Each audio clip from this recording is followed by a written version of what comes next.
Ndakuramukije we munywanyi wacu ubana natwe mu makuru n'ibiganiro tuba twagutunganirije via misi yose.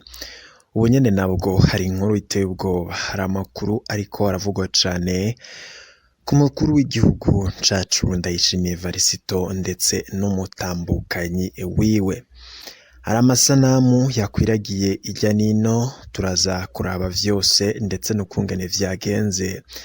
Amakuru dufise nuko ngo Ndayishimiye yoba yagiye ku umupfumu akamuha ikintu gikomeye cane ndetse coba kigiye guhitana amagara yiwe. Amakuru twatohoje aratwereka neza yuko ngo hari amashitani akomeye cane ari muri Ndayishimiye ndetse ngo ayo mashitani akaba yarayahawe n'uwo mupfumu. Ese uwo mupfumu yoba yahaye Ndayishimiye ayo mashitani gute?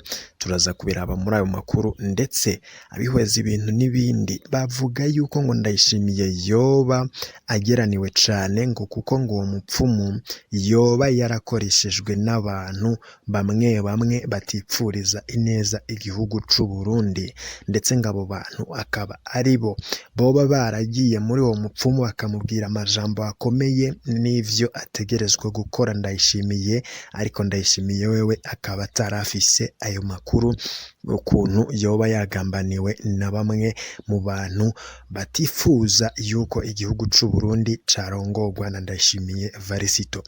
Turaza kuraba vyose turabe ndetse n'uwo mupfumu muraza kubibona mu isanamu yakwiragiye cane. Nyuma rero y'iyo sanamu twebwe tukaba twakoze amatohoza kugira tumenye icinyegeje inyuma y'ivyo bintu vyakozwe na Ndayishimiye Varisito ndetse bigakogwa ari kumwe n'umutambukanyi wiwe, aho biboneka yuko yariko agendagenda ahantu hateye ubwoba ndetse ngo ivyo bintu yakoze bikaba vyarategetswe n'uwo mupfumu nyene wiwe.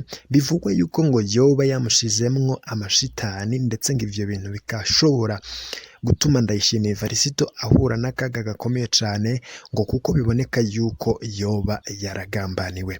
Ndaza kuyakubwira yose ingingo imwe, ariko tukaba dufise n'ayandi makuru ariko aravugwa cane n'ubundi kwigandagurwa rya Melchior Ndadaye, hakaba hari ayandi makuru turose kano kanya. Imbere yuko rero tubandanya n'aya makuru turaba niyo sanamu nyene ya Ndayishimiye ariko araja kuri uwo mupfumu ndetse n'ibintu bikomeye cane yahakoreye nk'uko twatohoje amakuru yacu. Reka mbanze ngusabe gufyonda subscribe. Gufyonda subscribe ni ukumanuka munsi y'ivideo ukaraba ahanditse ijambo sabone ugafyonda ko, nimba ukoresha icyongereza uraraba handitse subscribe. Ndashimira cane rero mwe mubana natwe mu makuru n'ibiganiro vyacu. Ibiganiro n'amakuru biba vyakorewe amatohoza n'abamenyesha amakuru b'abahinga mu gutohoza amakuru tukayatunganya neza tukayabashitsako. Aya makuru rero adushikiye kano kanya ariko aravugwa cane ku buhinga ngurukana bumenyi, ku mbuga ngurukana bumenyi, aho biboneka yuko hariko haravugwa yuko ngo Ndayishimiye yoba ari mu kaga gakomeye cane inyuma y'ivyo bintu bihejeje kuba. Aya makuru rero yose ndahayimwo kaze abatwumviriza bari ngaha mu gihugu c'u Burundi, abariko baratwumviriza bari mu gihugu cibanye c'u Rwanda, Tanzania, Uganda ndetse na Repubulika iharanira intwaro rusange ya Kongo. Ndahaye kaze kandi cane nanakenguruka ku bantu batwumviriza bari muri Canada, nawe wewe utwumviriza uri muri Leta Zunze Ubumwe za Amerika, aho woba uherereye hose ku mugabane wa Amerika ndetse n'abariko baratwumviriza bari ku mugabane wa Buraya, mwese ndakengurutse cane. Aya makuru yacu rero reka tuyatangurire kuri iyi nkuru ikomeye cane iriko iravugwa kuri Nyene icubahiro Ndayishimiye Varisito. Mbere yuko rero turabira hamwe n'ivy'ubwo ubupfumu bwiwe ndetse n'ivyoba vyamushikiye, reka tubanze turabe iyi sanamu igaragaza Ndayishimiye ariko arakora ivyo bintu bikomeye cane yategetswe n'uwo mupfumu. Duhejeje kuraba iyi sanamu ndagaruka nkubwira amatohoza twakoze ku vyinyegeje inyuma y'ivyo bintu Ndayishimiye yakoze.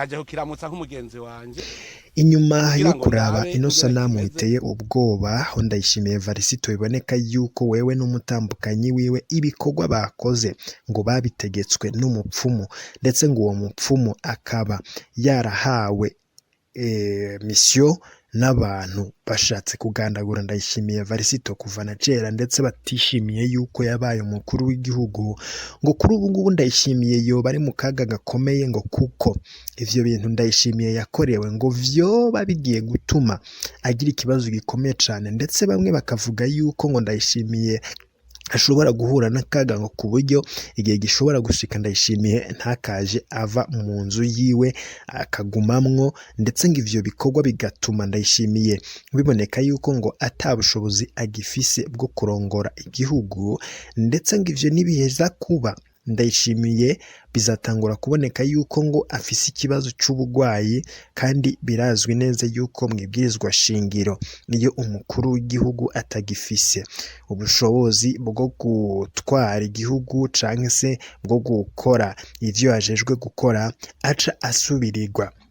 Amakuru rero arerekana neza yuko ngo intumbero nyamukuru Ndayishimiye yoba yarahawe ivyo bintu n'umupfumu akoreshejwe n'abo bantu batifuriza neza igihugu, vyose ngo vyoba vyinyegeje inyuma y'ubuvugishwa bwagiye bukunda kuvuga yuko ngo Ndayishimiye atazaheza ikiringo ciwe c'imyaka azarongora nyene Uburundi, ndetse ngo bikaba biboneka yuko ngo ivyago vyoba ari vyinshi cane kuri perezida Ndayishimiye, kuko ngo biboneka yuko ku ntwaro yiwe kuva nyene ikiringo amaze ku butegetsi asubiriye umuhisi Petero Nkurunziza, kuri ubu ngubu ngo igihugu ata mahoro cigeze kigira, abantu baragandaguwe, ibiziga biratorwa ijya nino, abatavuga rumwe na leta barabaye benshi, ndetse babandanya gusohora amakete akomeye, ndetse imigwi igwanya leta y'u Burundi yariyongereye,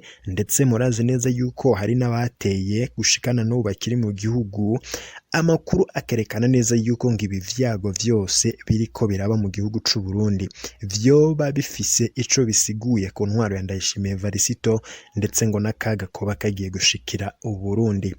Haragiye hakunda kuvugwa ibirabana n'ubuvugishwa ngo mbere yuko ngo Ndayishimiye ngapfa ngo hazoba ikintu gikomeye cane, igihugu cikazamwo akavuyo, igihugu cikazamwo indyane, ngo Ndayishimiye akabura uburyo ashobora kurongora igihugu kirimwo akavuyo, kirimwo ibibazo vy'impunzi, kirimwo ibibazo vy'agateka kazina muntu, igihugu kirimwo imbonerakure, igihugu kirimwo kugandagura abatavuga rumwe n'ubutegetsi, igihugu kirimwo ibintu vyinshi cane bishobora gutuma intwaro itamera neza, ndetse bikaboneka yuko ngo Ndayishimiye ibi vyose vyoba ari cemeza neza yuko ngo ivyavuzwe, ndetse vyavuzwe muri ubwo buvugisha vyoba bigiye kumushikira. Ibi vyose tubashikiriza ni amakuru aba ariko aravugwa n'abantu ijya nino, tuba twayakusanyije rero yose tukayashira hamwe, tukabashitsa ko ibiba biriko biravugwa, ndetse tukaraba n'ikiba kivyemeza. Ikivyemeza rero twe twabonye canke se gitangura kwerekana neza yuko ibi vyoba bifise aho bishamikiye, ni isanamu yakwiragiye cane Ndayishimiye Varisito bivugwa ngo yuko ngo yahawe ibwirizwa n'uwo mupfumu. Uwo mupfumu rero ngo akaba afise intumbero yuko Ndayishimiye Varisito wewe n'umutambukanyi wiwe bazashigwamwo ibintu, ndetse ngo Ndayishimiye amashitani azamushigwamwo azatuma agenda atakaza ubushobozi bw'uko yarongora igihugu c'u Burundi, ndetse ngo igihe kizashika akagwara cane akaremba, ndetse uko kugwara kwa Ndayishimiye bishobora kuzatuma Ndayishimiye Varisito asubirizwa giturumbuka, ngo kuko bizaba biboneka yuko ngo ata bushobozi afise bwo kurongora igihugu. Aya makuru yose ni amakuru twatohoje twifashishije abantu ijya nino, abamenyesha amakuru bacu. Hari ibiriko biravugwa ku mbuga ngurukana bumenyi, hari ibiriko birahanwahanwa. Ayo makuru yose rero turayashira hamwe, tukayakusanya, tukayabashitsako ingingo imwe imwe. Kuri ubu ngubu rero biraboneka yuko igihugu cacu coba kigeraniwe igihe Ndayishimiye ibikoko vyomushikira. naho mu yandi makuru twagutohoreje nk'uko nari nabikubwiye mu ntango zayo, hari amakuru turonse yuko Perezida Ndadaye ngo atagandaguwe n'akagwi k'abasirikare nk'uko benshi babivuga. Ibi bije inyuma yaho havuzwe yuko ngo Pierre Buyoya yagize uruhara rugaragara mu igandagurwa rya Perezida Ndadaye, ndetse akaba yaraciriwe n'umunyororo wo guherayo wewe n'abandi bantu bagizwanya ivyo vyaha. Perezida Ndadaye ngo ntabwo yagandaguwe n'akagwi k'abasirikare nk'uko benshi babivuga, ahubwo ngo Perezida Ndadaye yagandaguwe n'igisoda c'u Burundi arico FAB canke se Force Armée Burundaise. Ngo rero ngo bikaba bidashoboka ko akagwi k'abasoda kategura kudeta ikamenyekana, ariko ngo ako kagwi kakabandanya imyiteguro, iyo myiteguro ikamara amasaha arenga 15. Umushikiranganje wo kwivuna abansi ariwe Koloneli Ntakije Charles abizi, shefu Bikomagu Jean abizi, abatwara uturere cyangwa se region militaire babizi, abatwara amakambi unité militaire babizi, ariko akagwi kagatera ikirimba kagafata umukuru w'igihugu kakamujana ku Musaga akagandagurwa inyuma y'amasaha arenga 5 afashwe, ngo atani kambi nimwe yerekanye ko itabishigikiye ngo igwanye ako kagwi. Mu gihe rero ngo ahi Bujumbura hari amakambi ya gisirikare agera kuri 7, hamwe rero n'ikambi za gendarme nk'uko yagiye biboneka muri ano makuru twabatohoreje. Amakuru rero aratwereka neza yuko ngo bose bari bashigikiye canke se bose bari babishigikiye, ngo akaba rero atarakagwi rero ngo ni igisoda cose cagira ako kabi ko kugandagura Perezida Ndadaye. Ayo rero n'ayandi matohoza nayo twari dukoze ku birabana n'urupfu rwa Ndadaye, ariko ivyo akaba ari ibivugwa n'abantu batandukanye. Twe ico dukora ni ukubashikiriza ayo makuru tukayatunganya neza maze tukayabashitsako. Ndashimye cyane rero we tubana muri ano makuru nyene, nkaba nakubwira yuko amakuru yacu abandanya igihe cose turaba duhejeje kuronka ayandi makuru nayo tukaza kuyabashikiriza ko ingingo imwe imwe.